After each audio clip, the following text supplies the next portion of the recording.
22. Sin. 1. Sin is a fact of humanity's history with God as Scripture narrates it. It is sometimes supposed that the reality of sin is a fact also of general experience, but the supposition must be qualified.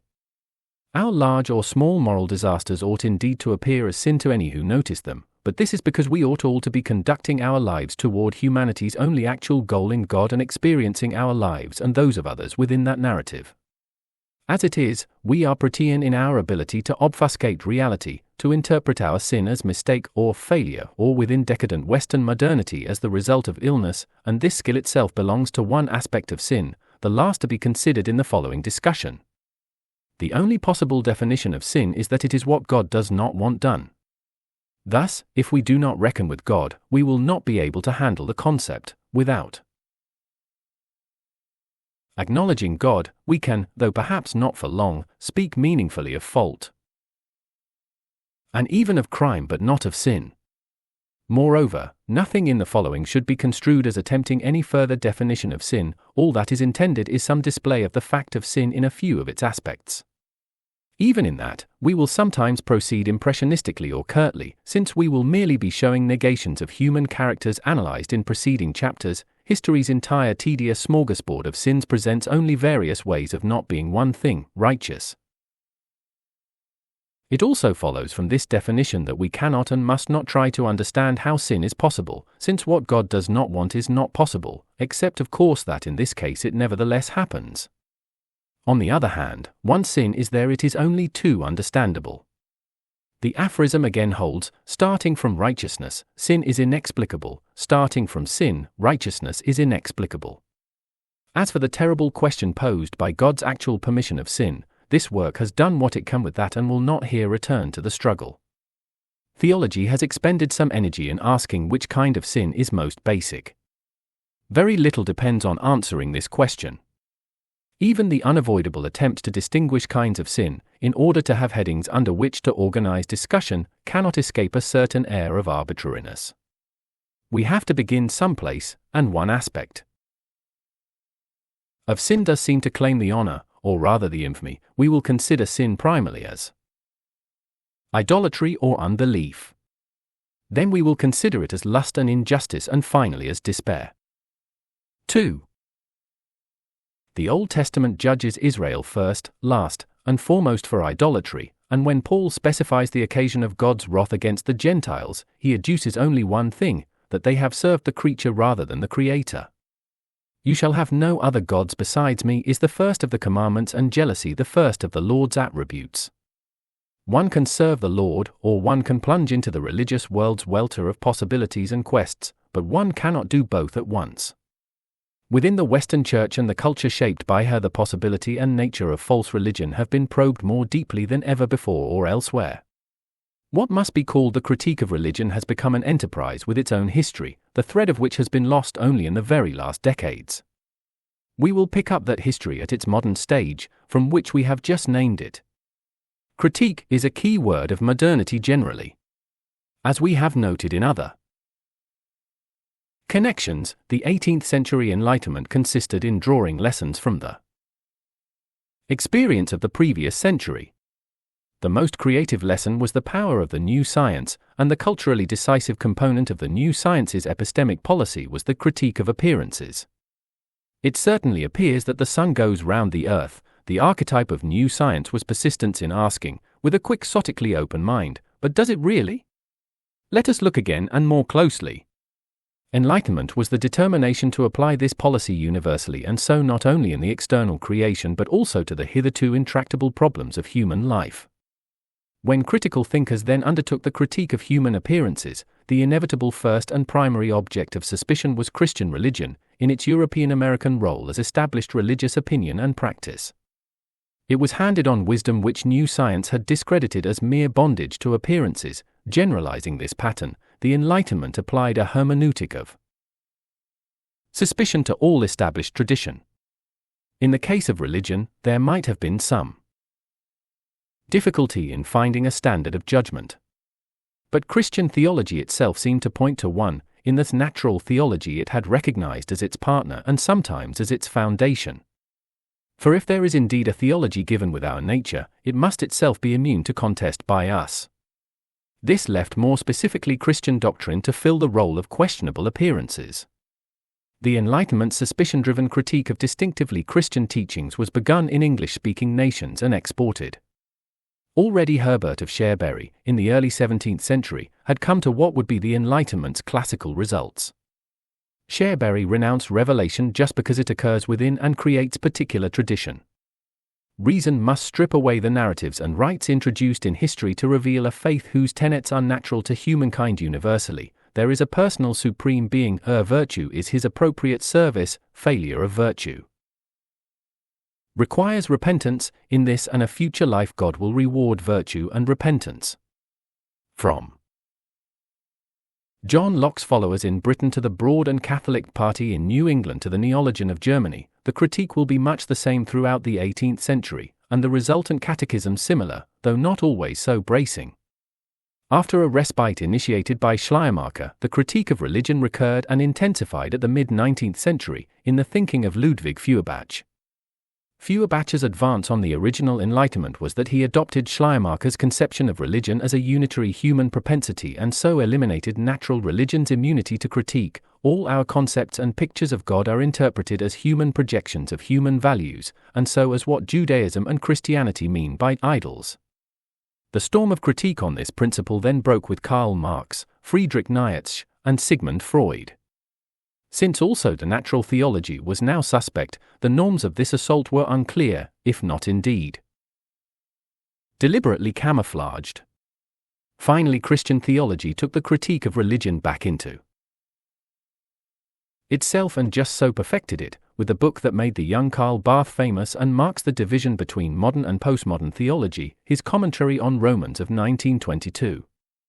The achievement of this book is a critique both more honest and more radical than that even of Feuerbach and his epigones. It could acknowledge its norm, and it could be total and uninhibited not from unacknowledged religiosity but because its norm lies outside the religious enterprise.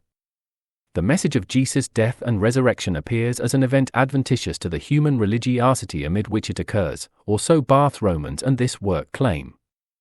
The gospel is news of a historical contingency, and so claims to be, and if true is in fact a word that does not emerge from the mechanisms of our religious projections. When the gospel occurs, it therefore confronts the human religious impulse whole and judges its hearers' religion by standards not provided by religion itself, whether natural or revealed. Trying to state Romans' position is a treacherous undertaking, for the book is a Socratic assault upon all positions. But Barth did write in the foreword to one reissue, "If I have a system, it consists in what Kierkegaard called the infinite qualitative difference between time and eternity." Of the many images with which Barth evokes this relation of difference, one is perhaps the most illuminating: time is touched by eternity as a cylinder is touched by a tangent plane. There is indeed a line of tangency, yet there is no part of the cylinder that is also on the plane or part of the plane also on the cylinder. Beings whose home and dimensions were constrained by the cylinder, whose life proceeded around the surface of the cylinder, and who did not extend beyond it would be stopped when they came to the line of tangency but could not grasp the impediment itself. Religion is our attempt nevertheless to get some purchase on this the line of death across our temporal history, to find a stretch of our time. That is after all a bit of eternity, which we can enter to negotiate. Religion thus consists in blurring the fundamental, sharp, and corrosive difference between God and creature. Religion, Barth agrees with Schleiermacher, is the highest possibility of humanity, our quest for that beyond ourselves in which alone we can be fulfilled. But just so it is our attempt to use what is beyond us for our own purposes and so betrays what it invokes. Our self-respect demands, on top of everything else, access to a superworld. Our deeds want deeper foundations, transcendent recognition, and reward. Our lust for life covets also pious moments and prolongation into eternity. In the overlap we thus posit between time and eternity, there appears the religious fog, in which by the most various tricks and methods of confusion and mixture, sometimes human or animal doings are elevated to be experiences of God, and sometimes the being and deed of God is experienced as human or animal. There not God is born, the divinity useful for mediation precisely because it is not pure, and the setting up of not God is punished in that it succeeds. The divinized powers of nature and the soul are now indeed God's, and rule us. This analysis both pursues idolatry to its root and reveals its full extension. Idolatry is not an accident, as if some of us just happen to hit on wrong candidates for deity. Nor is it restricted to actions that give divine honor to straightforwardly inappropriate objects, though at present also such relatively crude manifestations again flourish. Idolatry is our persistent and ingenious and even noble attempt to use deity for our own ends. In this attempt we necessarily posit a middle realm in which to meet and negotiate with deity, and idols are whatever then emerges to conduct the negotiation. But of course we would not entertain images or concepts of the divine at all if they did not serve some role in our communal and individual projects, if there were no advantage at all in positing them, that is, if they provided no opportunity for negotiation. Therefore every actual image or concept of divinity is in Barth's sense an idol, just because we entertain it, however materially Christian or biblical it may be.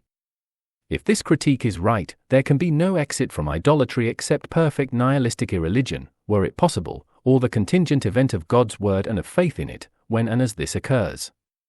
Idolatry and unbelief are thus discovered to be the same thing. For if we leave impossible pure nihilism out, there are just two possibilities: faith in the word of God or turning away from it to whatever else.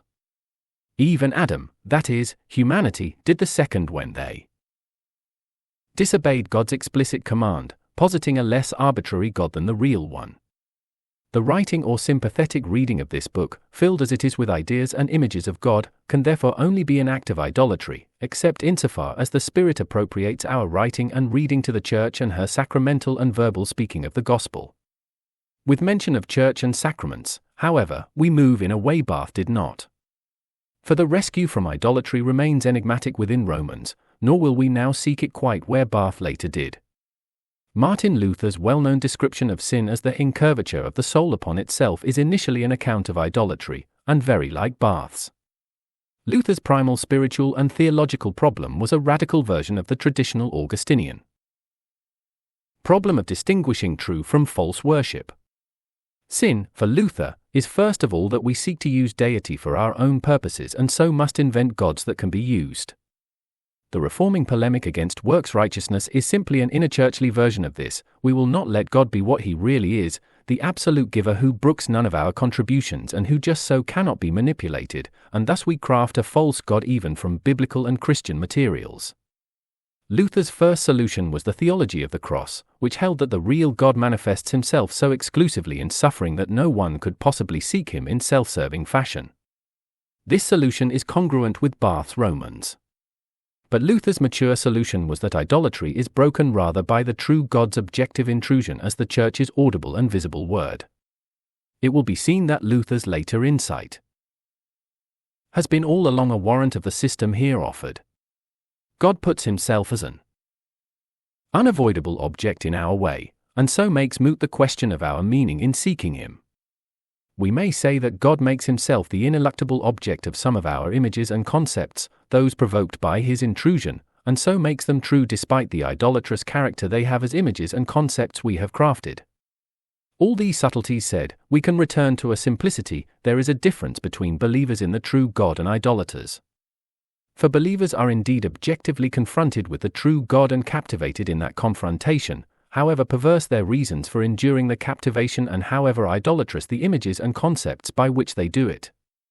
Jews and Christians would be idolaters if they could, but in fact are not in position to succeed, and we cannot be sure there are no others in the same situation. Sin is idolatry.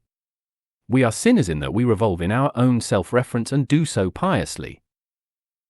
3. Luther's incurvature of the soul on itself is not a kind of sin, basic or otherwise, it is rather a formal structure common to all the possibilities. Thus it fits sin also in the aspect we next instance, as lust. There can be no doubt who should guide us in this matter: Augustine by his Confessions. Augustine's description of his own career of lust remains unmatched. The principal passage is deservedly one of the most renowned in literature: "To Carthage then I came, and a welter of corrupted loves assaulted me from all sides. I was not yet in love, I was in love with being in love. With secret yearning I despised myself for not yearning enough. I searched for an object of love, loving to love. The essence of Augustine's situation was that his love had first and foremost itself, and just so its own absence, for its object. He was in love with being in love, he was loving to love. As idolatry is worship hiddenly turned from God to the would-be worshipper, so lust is love hiddenly turned from the creaturely beloved to the would-be lover. One could translate Barth's analysis of idolatry into an analysis of lust simply by substituting the neighbor for God. Our histories in this posture of incurvature are of course superficially various. Every penitent or continuing voluptuary will have a different story to tell. But a striking feature of sin, especially as lust, is its unoriginality. Augustine's own course is immediately recognizable in its dismal typicality through the ages. He made friends, but fouled the stream of friendship with sordid desire. Friendship was for Roman antiquity the great social virtue, a chief component of the antecedent justice that enabled human society. The infiltration of friendship with cravings, of whatever sort, was thus a primal communal evil. He at last attained to a proper heterosexual affair, only to be beaten with the fiery rods of jealousy and suspicion and worries and angers and quarrels. It perhaps does not need Augustine to teach us, if sexual union has any meaning at all for those who achieve it, a more than momentary sexual relation inevitably becomes an occasion of fear and anger if either lover must suspect interchangeability in the role. Nor is it accidental that Augustine connects the assault of lust with going away to school. The reflection of love into lust is something intrinsically juvenile, even if it lasts a lifetime. Augustine has also an explanation for the incurvation of love, which is parallel to his explanation of the earthly city's subjection to the libido dominandi. There was a hunger hidden in me for the food that nourishes the soul, for you yourself, my God, yet in that hunger I did not seek the indicated food. If the soul does not love God, neither will it finally love anything but itself, or rather its own consequent vacuity. God is the one object of love who can only be loved for his own sake or not at all. When we love him we are kept from total incurvation and so are free to love friend or spouse or child or enemy also, or, for that matter, good food and drink or elegant mathematics or the amazing structure of the universe or athletic endeavor or beauties of art and literature, though with such things we are going beyond what Augustine would have mentioned. Finally, in Augustine's account it appears that lust, once alive, can fasten on all sorts of occasions. He moved from sexual lust into general lustfulness. Impersonal objects of pleasure have no soul, just so they present themselves in analogy with the sexual partner who appears as a mere occasion of satisfaction. Augustine's own soul, when once it thoroughly itched with lust, protruded itself, avid to be scratched by the touch of sensible things generally. So Augustine became elegant and urbane. He became a fan of the theatre, where, as he understood it, spectators are invited to love characters not in fact there to be loved, so that the soul can without hindrance love itself in their empty simulacra. And he took to the study of law, as a vehicle of ambition without intrinsic content, the more fraudulent the more praised. We must note next, here perhaps not following Augustine, that the distinction between love and lust does not lie in the lover's sentiments but in the communal situation within which the lovers have their personhood. Decayed romanticism's notion that real romantic love is somehow distinct from spousal roles, indeed first to be liberated by a deliciously illicit passion, is precisely backward from the truth, as is daily demonstrated in the courts and mass media. The Lord has told us what he does not want in his created community, by giving his commandments. In the present connection, he has said, "You shall not commit adultery. You shall not covet." The prohibited crimes are communally disastrous acts, not private motivations. The crimes of desire forbidden by the commandments are immediate instances of lust. I cannot, for paradigmatic example, sexually love my neighbor's spouse, I can only lust after him or her. For, as we have seen, he or she is a person in and by a communal situation, and this situation includes being this particular spouse. To take my neighbor's spouse as my love, I must detach the person from that spousehood, that is, I must insofar depersonalize her or him, and just so create an object of lust. The point is not psychological, I can of course sincerely long for and cherish my neighbor's spouse, also sexually, as can she or he me. What I cannot do is love her or him in the sense of the second great commandment. The same obtains, in a sort of reverse, for fornication. Marriage includes the public and legal declaration of faithfulness. Sexual union without marriage is sexual union without this declaration, therefore those who indulge in it merely thereby treat each other as replaceable and so impersonal occasions, whatever their subjective resolve. Faithfulness is a public reality or it is nothing. Here is doubtless the place where some judgment must be made about homoerotic practice also. It follows stringently from the earlier chapter's analysis of sexuality and its role in human being. Homoerotic acts, however occasioned or motivated, constitute desertion in the face of the threatening other sort of human, defection from the burden of co-humanity. Therefore homoeroticism is, in the present terms, always lust, and powerful attraction to it is a grievous affliction. That Scripture, on the rare occasions when the matter is mentioned, treats homoerotic acts as self-evidently sin, disaster, or both, is not an accident of Scripture's historical conditioning but follows directly from its whole understanding of human being. Finally, love for the beautiful cosmos or for lobster or for theatre can, perhaps at certain points contra Augustine, truly be called love when two conditions are fulfilled. It is when these conditions are not fulfilled that our desire for such things is mere lust. We love Pleiades or Orion or a good wine when we, first, shilly delight in them as does God, and when we, second, integrate our delight into communal love, when we freely publish our research into Orion or pour the wine out for friends or invite others to share our music, which last, of course, the musicians themselves necessarily do. Augustine described for all time the introversion also of such love into lust. My soul scratches itself on what crave for myself, on food that will make me obese, or on knowledge cultivated for ambition's sake, or on beautiful things cherished in solitary passion. I love lobster is ambiguous. It may describe a very tiny virtue or betray a considerable moral disaster. Sin is lust. We are sinners in that we refuse to grow up toward love. 4. Next on our roster, sin is injustice, closely linked to idolatry and lust. The classic denunciation of perverse religion is from the prophet Amos: I despise your festivals, and I take no delight in your solemn assemblies. Take away from me the noise of your songs.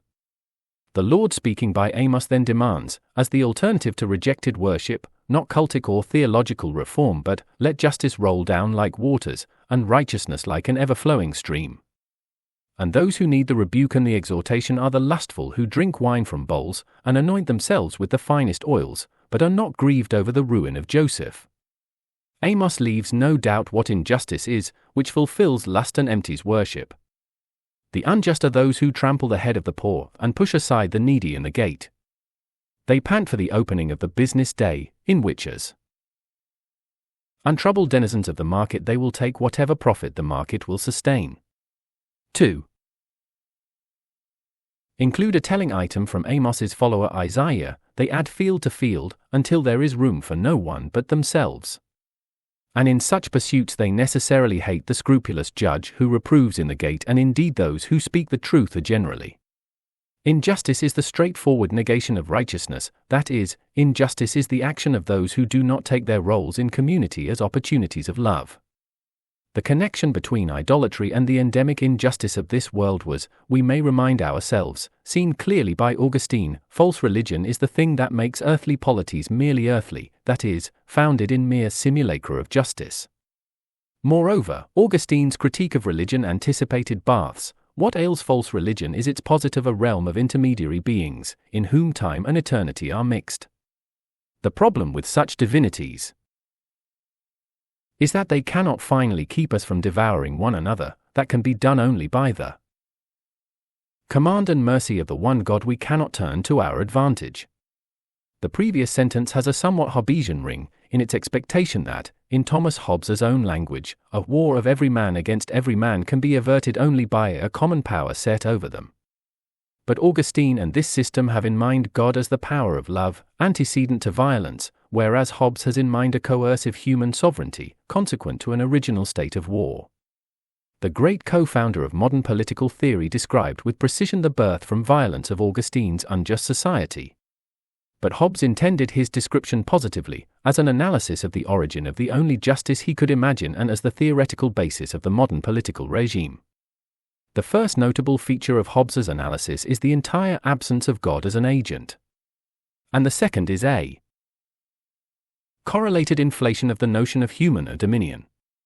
What Augustine deplored as the libido dominandi, and what in ancient political theory was only dialectically related to right and law, becomes for Hobbes the fundamental right and the foundation of justice and law. In our original condition, the augmentation of dominion over men is according to Hobbes the primal right of each individual, since it is necessary to the individual's self-preservation against all others, each of whom is in turn identically situated and compelled. For Hobbes, society and polity must be products of human making, there being no one else to do it. Nor then can human action have any intrinsic moral teleology or transcendent guidance, there is no highest good. That is, there is no antecedent justice, such as the Romans and Augustine posited, to be the prior foundation of community and law. Therefore, to this war of every man against every man, this also is consequent, that nothing can be unjust. Human action is, according to Hobbes, in itself sheer empty desire, and just so insatiable. That is, lust is the first principle. In the original condition every man has a right to everything, even to another's body. Or, equivalently, the primal right is self-defense. There is a circle in which each human individual is a mortal threat to every other. I must defend myself against you, and that is the reason you must defend yourself against me, and that is the reason I must defend myself against you, and so on. In such condition, in Hobbes's famous saying, humanity's life must indeed be solitary, poor, nasty, brutish, and short. It is then but a further piece of self-defense, now against the miseries of this description, that I transfer my right of self-defense to some common power set over us, and that so do you. It is this mutual transferring of right that is the contract by which community and justice and law first are founded. Consequent on this law of nature that to survive I must transfer some of my right to a common power is another such law, that I must, still strictly for my own self-preservation, stick to the contract.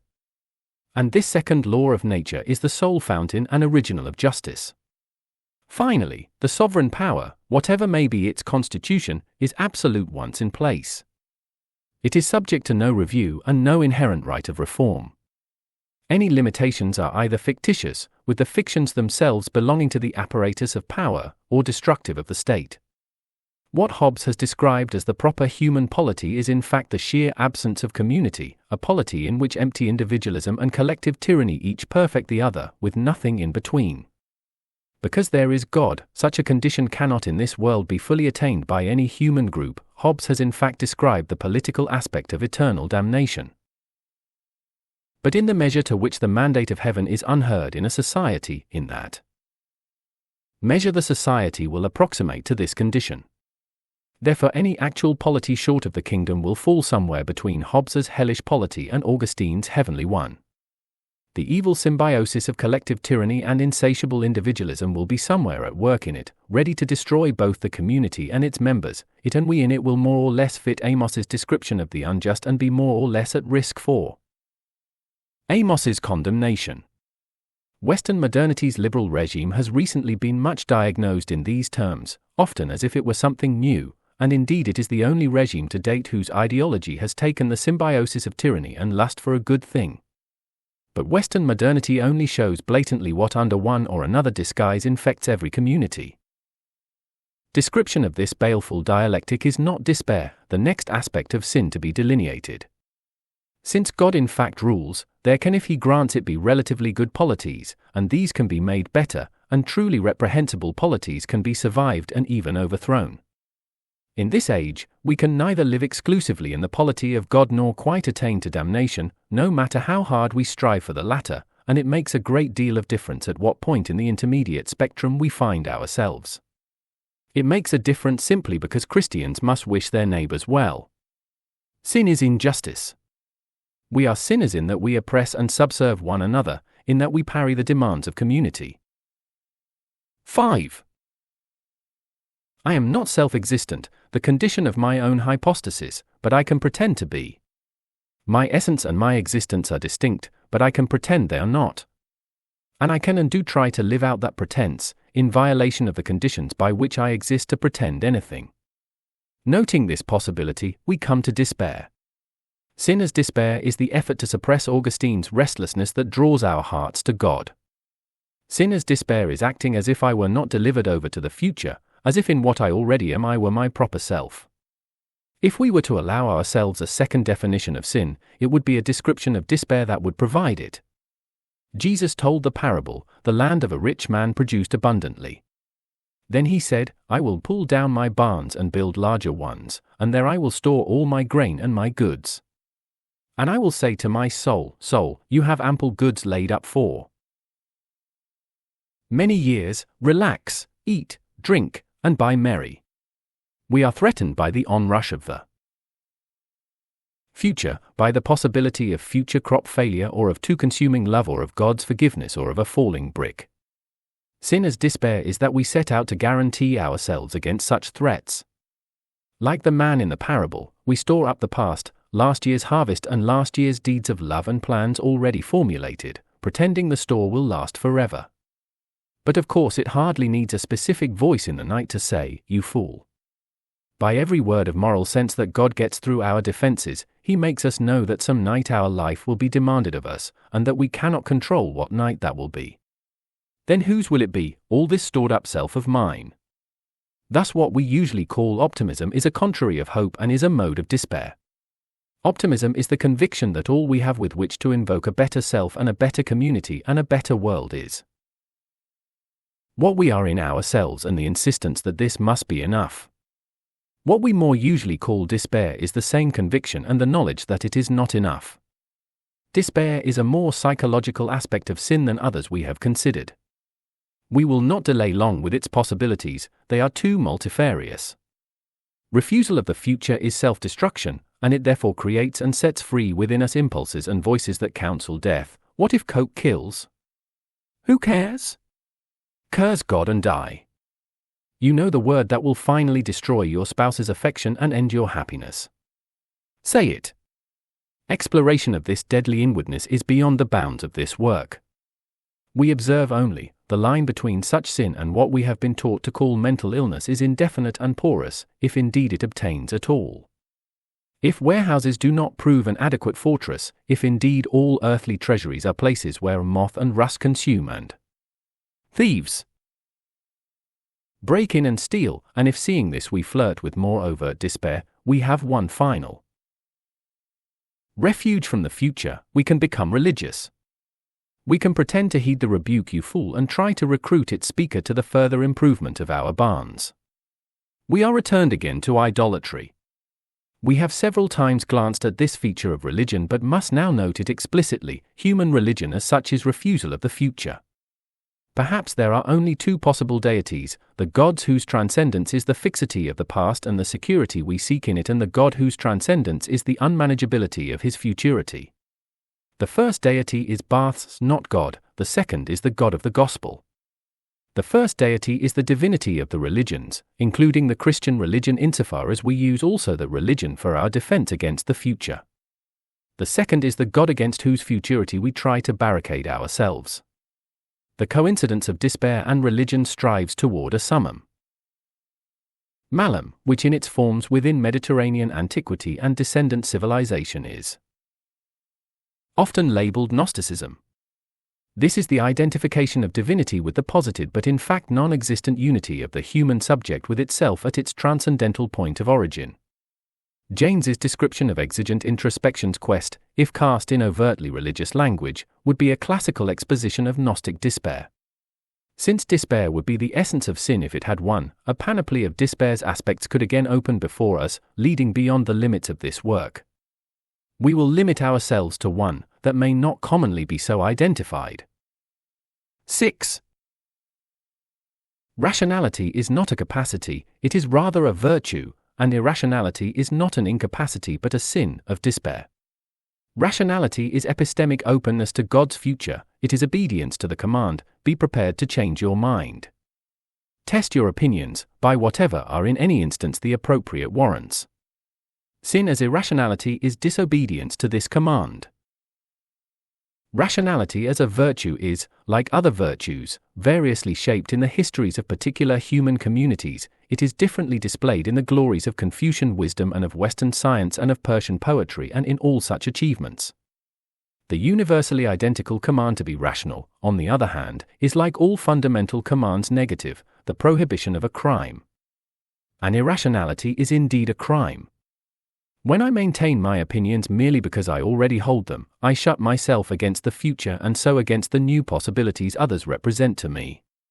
And so I violate community. I violate community even or especially when I hold my opinion simply because my community itself already maintains them.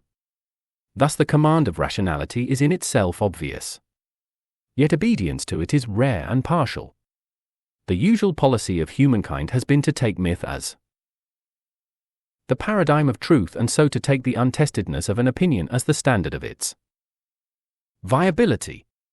It is a chief mark of the break from tribal or archaic society that we acknowledge the mandate to test opinions, that we admit that knowing is a task and its success a promised good. The most sophisticated defenses against the mandate of rationality, however, are those thrown up by seemingly radical obedience to it. Late modernity has been much given to such gambits. Every proper cognitive effort includes its own submission to relevant testing and therefore is a wager we might lose, often a serious wager. I put my opinion on the table, risking whatever of my life is invested in that opinion. But there is a way of so adducing this openness of the venture as to excuse myself from risking anything. Late modern intelligence can endlessly generate new sides to every question. In and of itself this is of course a blessing. But the vice paired with it is a refusal of commitment that empties the wager, is use of the future's seemingly endless fecundity of options as an excuse now to make no bets. So, for classic example, we reflect that there may be God or there may not be God, and we rehearse the considerations on both sides, decide to wait and see, and praise agnosticism as heroic virtue. While this appears to be radical openness to the future, it is actually perfectly reactionary, since it allows everything in my life to remain exactly as it was. While it appears to be heroism, it is in fact avoidance. Also in cognition, the one who refuses to risk his or her life will lose it. Only the one willing to say, this is true, and just so open a serious possibility of being wrong, will save his or her reason. Finally, to this matter, religiosity is the final recourse of irrationality also. The founding thinkers of postmodern epistemic nihilism, of the doctrine that no serious conflict of opinion can be adjudicated except by covert or overt violence, have one and all been evangelists of a post-Christian religion. From Nietzsche through Heidegger to the latest French poseur or American camp follower, their project, whether acknowledged or not, has been the invention of an anti-Christianity, violence, which according to them is always what really happens in human discourse, is interpreted as an ontological ultimate. We may be confident of the failure of this religious founding. Utter damnation begins, if at all, only beyond this world. But that sin must finally fail is, in this connection too, no excuse for yielding to it. Sin is despair. We are sinners in that we take no risks. 7. In each of its aspects as described, sin shows itself as inescapable, underivable, and encompassing. The tradition, particularly in the West, has dealt with these phenomena under the rubric of original sin. The Council of Trent taught, if anyone does not confess, that the first man Adam, when he transgressed the command of God in paradise, immediately lost the holiness and righteousness in which he had been created, and incurred the wrath of God and captivity under the devil, let him be anathema. If anyone teaches that Adam's sin injured only him and not his progeny, let him be anathema. If anyone teaches that this sin of Adam, which by origin and propagation is but one, is removed by natural human powers or by any other remedy than the merit of the one mediator, let him be anathema. The Augsburg Confession taught, consequent to Adam's fall, all humans, in that they are born according to nature, are conceived and born in sin. That is, from their mother's womb on they are filled with lust, and by their natural power can have no true fear of God or faith in Him. Moreover, this infection or inherited sin is truly sin. The dogmatic status of original sin would thus seem ecumenically assured, at least for the West. There has of course been controversy in the matter between Tridentine Catholicism and Reformation theologians. The opportunity for disagreement can be seen in Trent's reference to the absence of righteousness where Augsburg has the presence of lust. But it is the much greater agreement we here want to register. Thomas Aquinas's exposition can be paradigmatic. He states the fundamental teaching as he understands it: sin has been handed on by origin from the first parent to his progeny. He then continues, to understand how this may be, we must consider that each human individual may be taken in two ways, in one way as a particular person, in the other way as a member of one or another community. Actions may be predicated of the person according to either mode. An action that the person does as such and by his or her own choice pertains to the person individually, but insofar as the person belongs to a group, an action may belong to him or her. That is done by the group or by the majority of the group or by a principal member of the group. The gift of original justice was given to the first human in his creation, and this gift was not given to him as a single person only but as the initiating instance of human nature as a whole, from whom human nature was to be derived to his posterity. And so the defect is handed on to his posterity in the same way in which human nature is handed on. Sin is thus original in two ways. First, none of us has an origin prior to it, from which to transcend and so perhaps deal with it. Each of us is a sinner from the mother's womb. Friedrich Schleiermacher's formula is precise. In his language, for the human creature there can be no moment in which consciousness of sin as something present and active would not be an ineluctable part of his self-awareness. Second, this is so because humanity as a whole somehow sins as one. In some way, we are all one agent of sin, who sin with our initiating instance, Adam. Again we may hear Schleiermacher: original sin is best understood as the encompassing deed and encompassing guilt of the human race. It is of course the second originality that demands explanation. The classical attempt is that human nature is given to each of us by our biological generation, which hands on a deprived and infected version of that nature. This proposal is at best difficult. Schleiermacher is again surely right, that the representation of an alteration of human nature, by the first sin of the first human, is not a theologically sufficient explanation. An Augustinian counterpoint must be maintained. In principle, Augustine believed it is possible to live without sinning. In practice, no one succeeds in doing so. And why do not people do what they are capable of doing? Because they do not want to.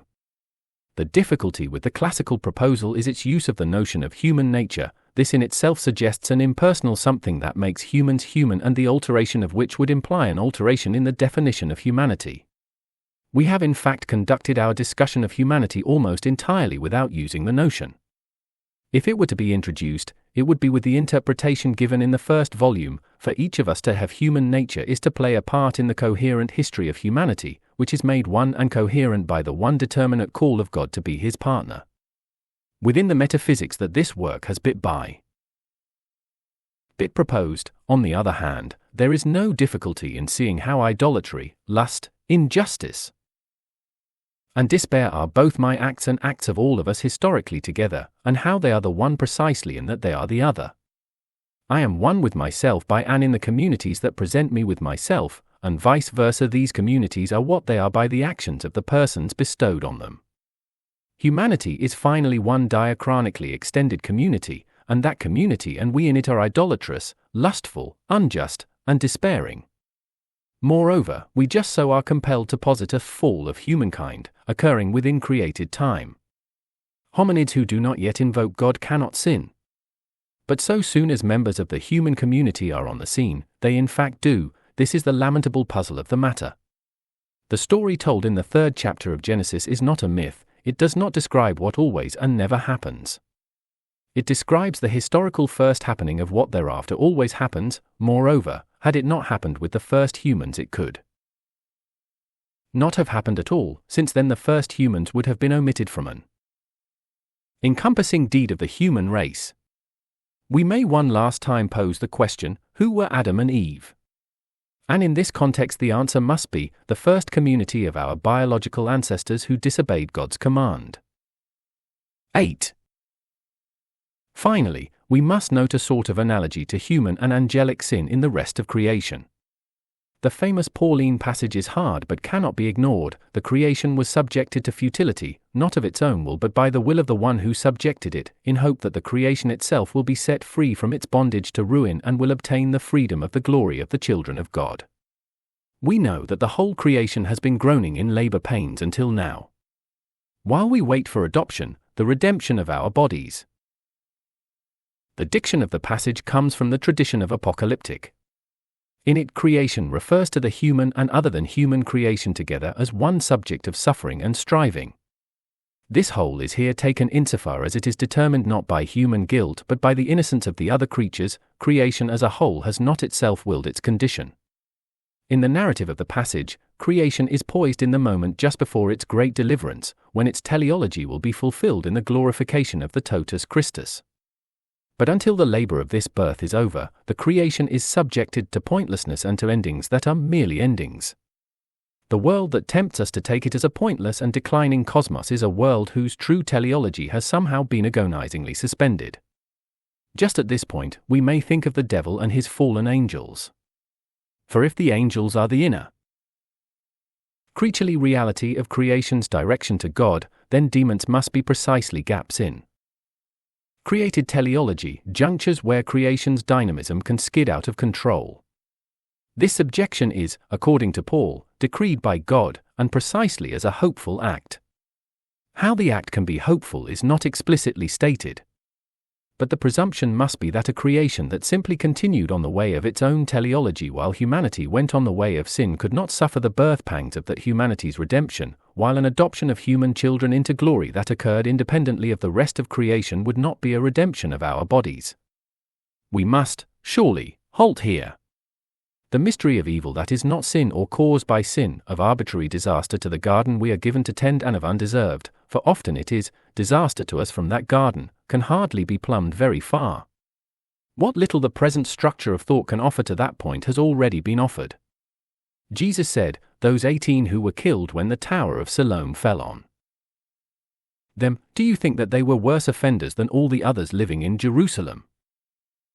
And if we were not to qualify some of Paul's language, as indeed we have just been doing, we would seem to deny that the actual creation is the one God made with the teleology with which he made it. But the connections Paul presumes must somehow obtain. If the whole creation has a goal, and if that goal is the adoption into God of the totus Christus, of Jesus with his sisters and brothers, then sin and the crucifixion must be the crises of all creation's teleology, as this is actually worked out within God's will. It is vital to remember that the creation's teleology is a dramatic teleology, so that such crises cannot be strange to it. On account of sin, there is, says Paul, a sort of despair in the cosmos itself, a curse of pointlessness in which all events seem to lead into empty infinity. As we deny our end in God, so does the world, which was made to enable this end, lose its meaning. The very course of cosmic events, insofar as it evidently tends toward either pointless infinite continuance or toward collapse back into nothingness, is other than it might have been. Our world's redemption from the curse of humanity's sin must be much of the matter of this work's last reflections.